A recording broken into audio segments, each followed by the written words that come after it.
یمن میں ایک زاہد رہتا تھا جو ہر وقت عبادت و ریاضت میں مشغول رہتا تھا۔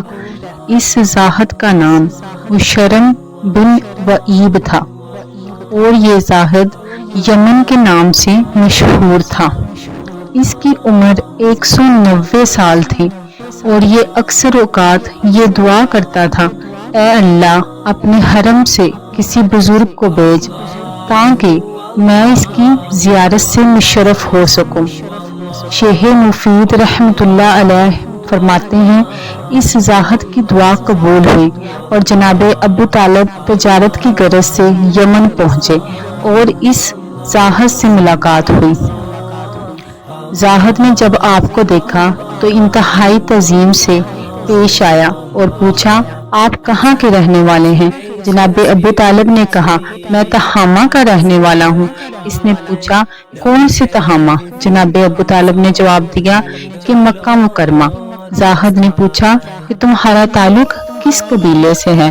جناب ابو طالب نے جواب دیا کہ میرا تعلق بنی ہاشم بن عبد مناف سے ہے۔ زاہد نے جب جناب ابو طالب کی بات سنی تو بے اختیار آگے بڑھ کر بوسہ لیا اور کہا، الحمدللہ میری دعا قبول ہوئی اور مجھے حرمین شریفین کے خادم کی زیارت نصیب ہوئی۔ پھر اس زاہد نے آپ سے نام دریافت کیا اور آپ نے بتایا کہ میرا نام ابو طالب ہے۔ زاہد نے پوچھا کہ آپ کے والد کا کیا نام ہے؟ تو جناب ابو طالب نے بتایا کہ میرے والد کا نام عبد المطلب ہے۔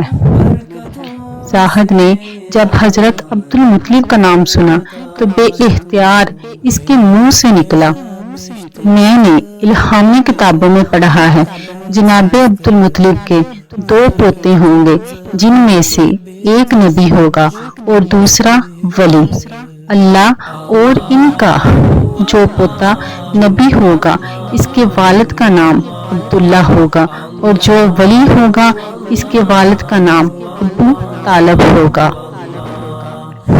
جب نبی 30 برس کے ہو جائیں گے اس وقت اللہ کا یہ ولی پیدا ہوگا، اور اے ابو طالب وہ نبی پیدا ہو چکے ہیں یا نہیں؟ جناب ابو طالب نے کہا، میرے بھائی عبداللہ کا بیٹا محمد صلی اللہ علیہ وآلہ وسلم پیدا ہو گیا ہے اور اس وقت تقریباً 29 برس کا ہے۔ اس زاہد نے کہا، آپ جب واپس جائیں تو انہیں میرا سلام کہیں اور کہیں میں ان کو دوست رکھتا ہوں۔ پھر جب وہ نبی اس دنیا سے پردہ فرما جائیں گے تو پھر آپ کے بیٹے کی ولایت ظاہر ہوگی۔ جناب ابو طالب نے اس زاہد کی بات سن کر فرمایا، میں اس حقیقت کو کیسے جان سکتا ہوں؟ اس زاہد نے کہا، آپ وہ چیز چاہتے ہیں جس سے میری سچائی کا علم ہو؟ جناب ابو طالب نے ایک سوکھے درخت کی جانب اشارہ کرتے ہوئے فرمایا، مجھے اس درخت سے تازہ انار چاہیے۔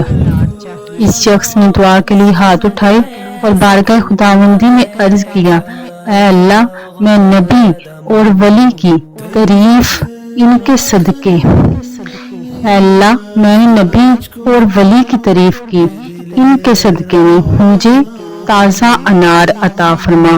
چنانچہ دیکھتے ہی دیکھتے وہ درخت ہرا بھرا ہو گیا اور اس میں سے تازہ انار پک گئے۔ جناب ابو طالب نے وہ انار کھایا اور اس عابد کا شکریہ ادا کرتے ہوئے واپس مکہ مکرمہ روانہ ہوئے۔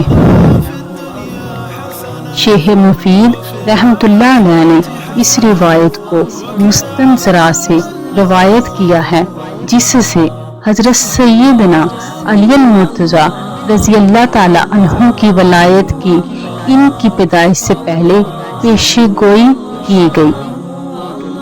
حضرت سیدنا علی المرتضیٰ رضی اللہ تعالی عنہ کے قبول اسلام کے بارے میں مروی ہے کہ حضرت سیدنا علی المرتضیٰ رضی اللہ تعالی عنہ چونکہ حضور نبی کریم صلی اللہ علیہ وآلہ وسلم کے زیر سایہ پرورش پا رہے تھے، اس لیے آپ رضی اللہ تعالی عنہ نے جب حضور نبی کریم صلی اللہ علیہ وآلہ وسلم اور ام المومنین حضرت سیدہ خدیجہ رضی اللہ تعالی عنہ کو عبادت میں مصروف دیکھا تو حضور نبی کریم صلی اللہ علیہ وآلہ وسلم سے دریافت کیا کہ آپ صلی اللہ علیہ وآلہ وسلم یہ کیا کر رہے ہیں؟